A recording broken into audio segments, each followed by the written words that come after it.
Hey, welcome to the It Shouldn't Happen to Us podcast. And on today's episode, you're going to hear about a little brick wall that Sofia ran into.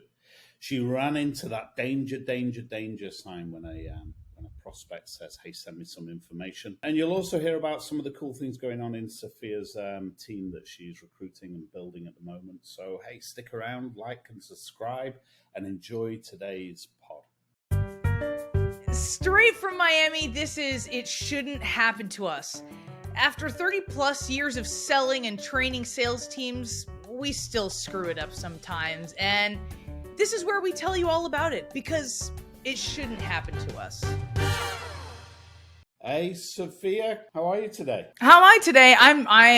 I'm running a million miles an hour. It's one of those days where I did not time manage properly and I did not put 10-minute breaks between meetings. And I'm running on a little bit of adrenaline and a Ferrero Rocher chocolate. How about you, Carlos? That is the breakfast of champions. Adrenaline and a Ferrero Rocher chocolate.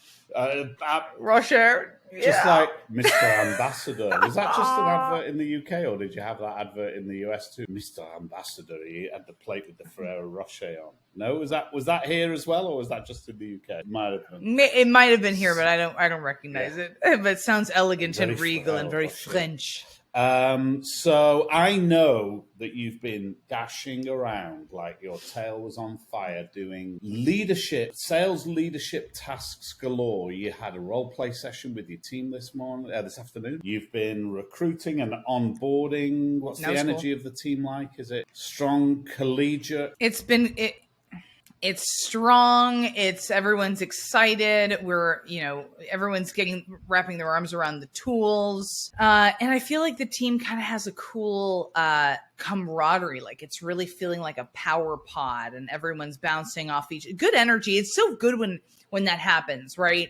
Versus old school sales culture of pitting people against each other and that kind of... Tell our viewers and listeners what amazing advice one of our more experienced gave a brand new rep today for her very first cold call ever. It honestly makes me a little misty-eyed, Carlos. It was so sweet. Yeah, go on, tell them. So we onboarded a new team member yesterday. And today was her second day, and we had a role-playing session this afternoon, and she's sort of drinking from the fire hose. This is her first real job out of college, and she's incredibly smart, master's degree in communication, thesis. I mean, she's a brainiac, amazing, intelligent. But this is her first real job out there, and this is her first sales job. And she was talking about today, she's like, I'm afraid that my first cold call is going to suck. And we're like, girl, it's going to suck. It is going to suck. And Dylan, our team member, one of our more experienced, seasoned veterans of the sales road, said, hey, why don't you just be super disarming and vulnerable and let your first recipient of a cold call, let them know, hey, this is my first cold call. She'll be using that line for the next 5 years.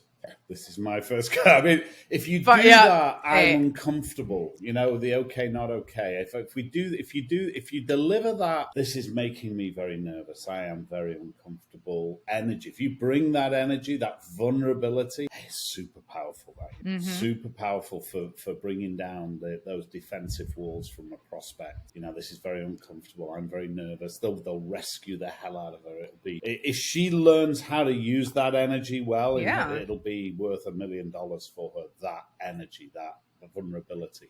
So I know you've been doing a lot of sales leadership, but I think you've also had a couple of sales calls this week, and it's only Tuesday, so half the week is done, right, Carlos? Where did we get to yesterday? You had an interesting one yesterday. Did you get that slippery one in your grasp or not? Well, I know our listeners have heard us talk about this conundrum before when we have a sales meeting and sales experience with a buddy.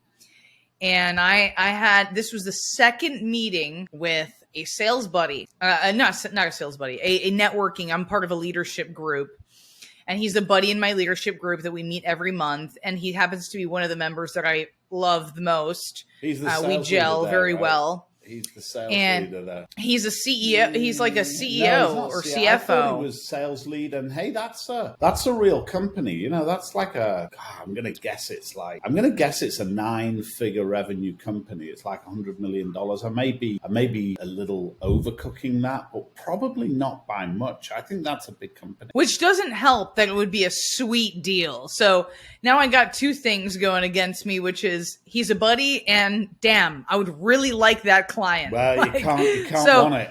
Gotta be warning. That much. Wowzers. You can't want it. You can't want it like you wanted that bad. Ferrero Rocher in that 15-minute break you had today. Right. Yeah. Suppress. Which, by the way, for our listeners, we do not condone being disrespectful of your time management and not setting breaks, just so you know. We do believe work hard. We also don't condone spiking your sugar with a Ferrero Rocher right in the middle of the day. Neither of those two things. Yeah. Take care of yourselves. So anyway, I had a call with him yesterday and, chit chat. He's very interested. He loves us. He loves what we do. Great. And of course we hit a point where he said, hey, so the next step is to meet with his team needs help. It's exactly what we do. And we get to a point where he says the next step is to meet with some of the other leaders, other decision makers. Fabulous. Can you send some more information on the program? Ooh, and I said, well, here we are. You know, when you hear that, it's like the Jaws music. Can you send me some information? Yeah. And so the theory here, guys, is it's a stall. Is it always a stall? It's not always a stall, but I tell you what, 99 times out of 100, it's a stall. It's not that's not the right thing to do, right? You know that. So it's hard to handle. It's hard to handle because it sounds so reasonable. Hey, send me, and it usually comes after a really cool stroke, right? So they send you a really cool stroke. Oh, this is fantastic. This is exactly what we need. Yeah. Carlos, and this is stream of consciousness. Like, I'm thinking about myself in the situation when I say, can you send me more information? Because I'm sure, I know I've done it in the past. And I feel like when I do get to that point of, can you send me more information? It comes from a place of overwhelm a little bit of like, I would like to review this not in front of you because I feel like I'm not equipped to make a decision on what should happen. Like, you know what I mean? It comes from a place of, I'd like to take a look at something and I'm not ready. The subtext is I'm not ready and I want to see something. But it's really, I'm not ready. I think for me, I think for many prospects, it's a pause button. It's do you know this? Yep. Especially if you're as skilled as you are, like top skill in running your sales process, and moving somebody down the funnel, moving somebody along, and even as nurturing as we can be, and as gentle as we can be, and as using all our fabulous techniques, putting our prospect at ease. There's a point in time when there's a little voice in the back of the head. This is moving quickly, which is right because time is the killer of all deals. Time kills all deals, and so this is moving a little quickly. I need a pause, and subconsciously they reach out for a pause button. Where's the pause button? Where's the pause button? Hey, if you can send me some information, and I think you're exactly right. That means not that there's anything interesting that he wants to really read. There's nothing that it's like it's just you can go on the internet. Right. And find out these days whatever you want. But that send me something is I need you out of my presence for me to do some consideration. But there's a danger, right? The danger is without your presence, how good is that decision going to be? Without you there to simplify and highlight the important elements and contextualize some of the pain, right? So there's the pain of change or the pain of staying the same, right? There's the pain of change and the pain of staying the same.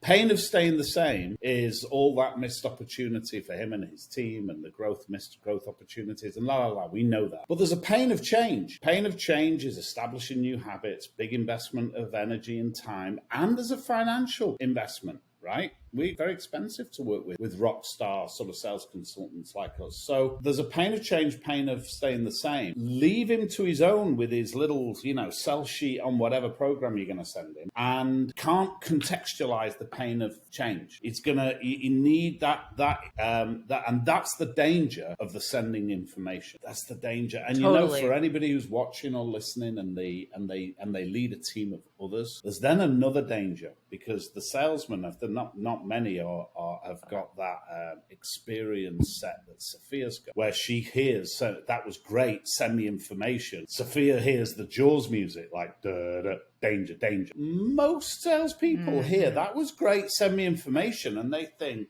rock star. That's brilliant. This is one that's in the bag. And now you've got that. For those of you leading sales teams, there's the bigger problem that they feel like this is a done deal, only to find out that once they've left the room and left the prospect to their own devices, prospect doesn't make a good decision based on that information. No information is going to be good enough to help a prospect make great decisions. Just not. That's my view. Now, I'd love to know what you did with it. So what did I do? So I said, listen, buddy, and this was the second time he had sort of tested me. And it's not uncommon in me and Carlos's world that someone tests the sales trainer, right? And they should. And that's the chops of the test us out. Yeah. And I said, if I send you any old sell sheet or white paper of sorts, I'm going to feel like a fraud. And I don't think it's going to help you to make a decision. I said, and on top of that, there's like 49 different things I could send your way. And 80% of the time when I make an assumption about what I should send, I send the wrong thing. So can we kind of back the train up to the station? Can I continue asking you some questions? And the next step would be to meet with other decision makers. And then I can send each person, if they want me to send them something, once I have a better idea, which is not true. I don't want to send anyone anything. I don't want to send anyone anything because it's going to sit in their inbox collecting dust. What's the old, so I kind of one? Put it, yeah. Hey, yeah, sure, I can send you that information. Hey, tell me, what colour's your office? Do you remember this? What colour's your office? Oh, my office is blue. Why? No, I'm going to send it you in a blue file because it's going to sit on your desk. It might as well go with the wall. You're never going to open it. Now, that's nice. Way too passive-aggressive for my flavour, but it illustrates the point quite well, right? Totally. And so, and then he pushed back a little bit, Carlos. He did. He pushed back. He was like, so it was that. So I said it then. And then he, at the end of the meeting, as a throwaway comment, he says, by the way, I also want to get my son certified. Will you send me some information on that? And I said, well, okay. I'd love to get your son's phone number and have a chat with him and get to know him a little bit. And he was like, all right, well, but at some point in the process, and I could tell he got pissed off. He got a little honked off with me. And he was like, okay, well, but because I told him, I said, look, I'm going to be training your guys not to just go ahead and send off any request. That whole media kit and the whole respect. And that comes from, I remember having a sales manager that used to tell me, Sophia, respect the request. Like Burger King, have it your way. Do you want fries with that? And he got honked off. He's like, well, at some point in the sales process, it is okay to send information, right? And I'm like, yeah, it depends. Sometimes, not really, but sometimes. And I could tell he wasn't satisfied with that. And I'm like, it's frustrating because he is my buddy from my monthly group, but I can't back down. Here's the other thing. It has especially because I know the guy, especially with in the context of a guy like this. In some ways it becomes a power play. And hey, I get that. I say that without judgment. And you shouldn't judge it either, although it's harder when you're on the other end of a power play. No. Understand what it is. It's somebody who is feeling a little bit out of control, and that isn't how he usually leads his life. He leads his life absolutely in control, the master of all he surveys. And here's Sophia, and this is uncomfortable. This is a situation. Wait a minute, I'm supposed to be the guy with the money here. Aren't I the one who's going to explain how this goes? I have a lot of empathy with buyers like that, and with the demon that they've got inside them that in many ways is interfering with their ability to make that demon is going to interfere with their ability to make a real good contextualized decision. They'll make a considered decision, but what are they considering? They don't know how to consider. And I think it's even more prevalent with what we do, because people have got their eye on us and they're going to do a power play to see how we react to a power play. And here's another way to think about it. In your sales process, Sophia, you do at some point send information, right? Well, I suppose the answer is, well, in my sales process, Mr. Prospect, it's rarely helpful. Now, I have clients where it's entirely the right thing to do. It depends on the situation. It's entirely the right thing to do, depending on where a prospect is in the sales cycle, in the sales process, that there is sometimes a great opportunity to share information. In mine, sure, it isn't very helpful, but I'll find something that's going to solve that, that's going to feed that beast for you. I'll find something for you, buddy. I'll dig it out. Don't worry. They must have something under the sofa or something. Dig something out under the sofa because it's going to feed that beast, but it ain't going to help you, bud. And thinking creatively about, in particular, his business. I'm not sure. I would imagine, without knowing their sales process, but I'm going to guess because we deal with thousands of salespeople, I would imagine they send information way too fast and way too readily. And it's a pause button. It's putting the stopper back in the vase before the genie comes out. Right? That's all that. They do if you come by and see the studio, it's like how many of our clients do that. If you come by to the showroom and you see our product, you're just going to see how good it is and how it doesn't compare to the competition. Yeah. But it's vanity. It's that the manufacturing plant tour. Now, I am absolutely certain, because I do know that facility and it's impressive as hell. I think it's fabulous. Yeah, it is. That is a way stronger lead development step for their salespeople than sending information. Send me something. Send me some information is the death rattle of a deal more often than not. It really is. Just tell me you hate me. Just tell me. It's like a Dear John moment, right? Just tell me it's not you, it's me. So, but you know what? It's all about the energy you bring to that, handling that. And you brought then, just when you demoed it. I wimped out a little bit, though, at the end. I did. That was my ISHTU moment of the week. I did for his son's certification. I was like, damn it. I'm like, and I regret it now. I wish I could hit unsend. The thing is, like it's too late. That is an issue. Here's the thing. Because I know you, we've worked together for many, many years. I know you knew. I know your gut said don't send it. I know it. But I also know that, that sometimes you don't listen to your gut is always right. Everybody's, most 90% of the time our gut's right. 90% of the time, if we listen to our gut, we'd get it right, and we don't. We try and prove our gut wrong. How crazy is that? Our gut gets it right, and it's so nuts. I also know that. I also know that you are an animal rich in empathy. So I know that those, you've got more than the average number of mirror neurons, right? So you could sense his struggle, and you've got that caretaker. You've got that caretaker inside you that wanted to solve the pain that he was in. He had a power play moment, and you wanted to solve it for him, maybe even subconsciously. And so you hit send and then regret it. Then you regret it. It's like me. Immediately. I want it, and then I regret it afterwards. It makes me feel bad about myself. Are we addicted? It's like an addiction. Are we addicted to ISHTU moments for the sake of this? Chocolate. Do you know what can help?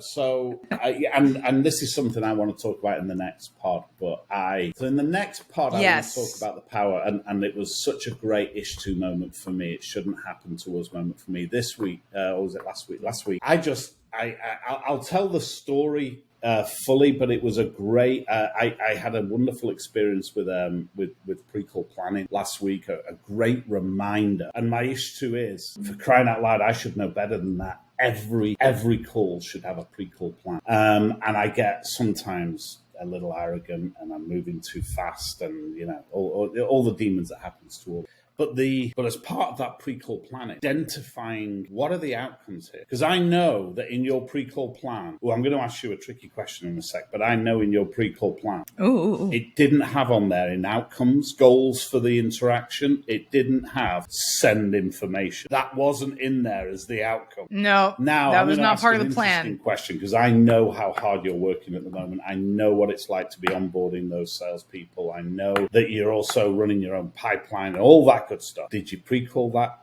Call plan it? You didn't. Not really. This is what happens. Do you know the strength really that I was reminded in my, and I'll do this in the next pod, but I was reminded the power plan in terms of, coating our bones in adamantium for the Marvel fans out there, just really toughening us up.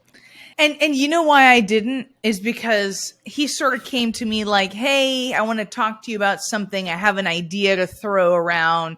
And I didn't really know what the meeting was about. That doesn't let me off the hook.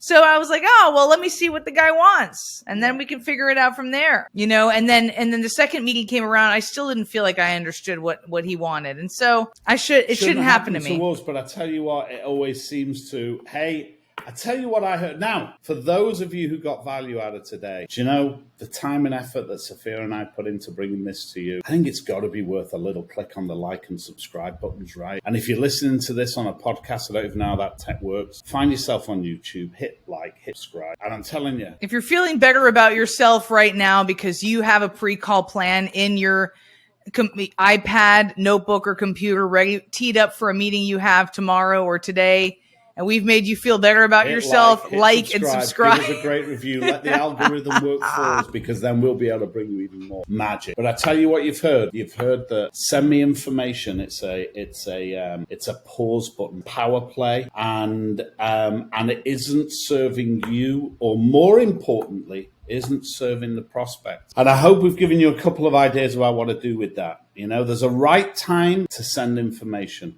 And in my experience, the information gets sent at the wrong time.